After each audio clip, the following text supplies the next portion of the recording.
So students, I have already mentioned that letters are of two types, formal and informal.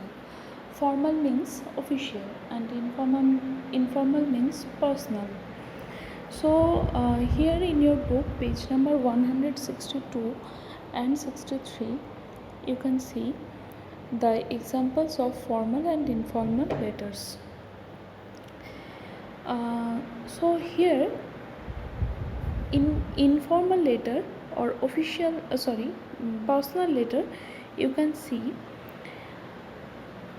address of the writer at first, as we have seen already, then date, and one line gap will be there. Okay, address of the writer, then one line gap, date, then one line gap, salutation example you can see here, then body of the letter. You should write some introductory lines at first, you are sweetly writing the letter to the person you want to write, to your near and dear ones. So hope you are fine, how are you, I am fine, like this you should start the letter. And then the body of the letter, whatever you want to say to the person, you should write paragraph wise. And then lastly, you want to close your letter, so you should end it that give my regards or take my love. I'm ending the letter, this much for today, like this you can end the letter. And then subscription, yours affectionately, yours loving, and then signature. All the things will be in left side. Now the features of informal letter, as you can see, I have already mentioned, still I am mentioning again. It is written in an easy, friendly and personal and conversational style. As you speak at home with that loving person, with your near and dear ones, like that you will continue the letter. Next, no commas are used at the end of the lines in address, date, salutation and subscription. No comma will be there.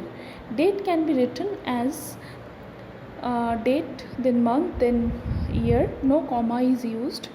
Then the forms of address is usually the name without the title of the person. As it is personal letter, you should not write title or anything. Dear father, dear mother, dear friend, dear Rahul, dear Supriya, like this. Then the forms of subscription may vary.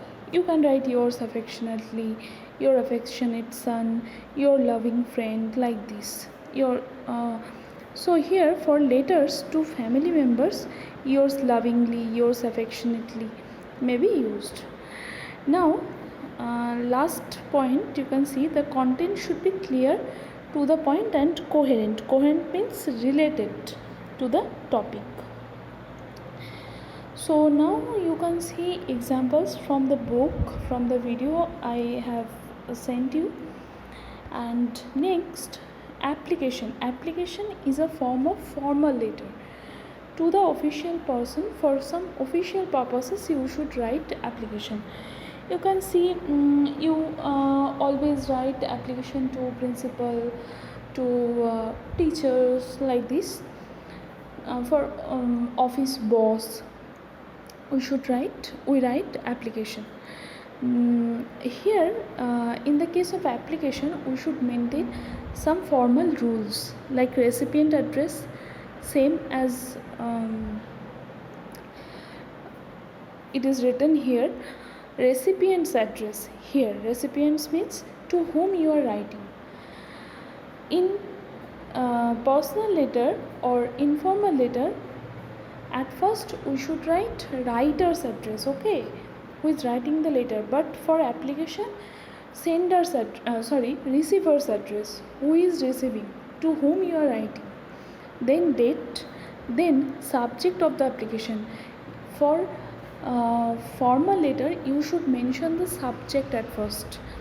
At a glance, who is reading the letter, he or she should understand by reading the letter at a glance. That, to whom you are writing the letter,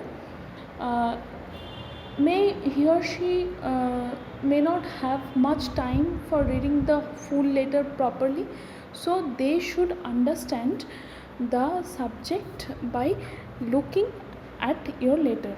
Subject: sick leave application. Next, salutation: dear madam, or here respected ma'am, you can write. Then body of the letter: it should be very very very brief and to the point. Then subscription: yours obediently, yours faithfully. And then name of the student, class and section. So for formal letter, the features are: an application is a form of a formal letter. The language and tone of the letter are very formal and very short sentences are used, and no short form should be used here. Okay. Number 3, the name and address of the person to whom the application is addressed are also given. Unlike informal letters, a formal letter has a subject which is usually introduced before salutation. And then number 5, the recipient is addressed either by sir, ma'am, or dear sir, ma'am, respected sir, ma'am, and subscription should be yours faithfully, yours truly. Here you cannot write yours loving or yours affectionate. Okay. Next, as it is formal letter, the details in the body of the letter must be absolutely clear, relevant, and to the point. So these are the main features.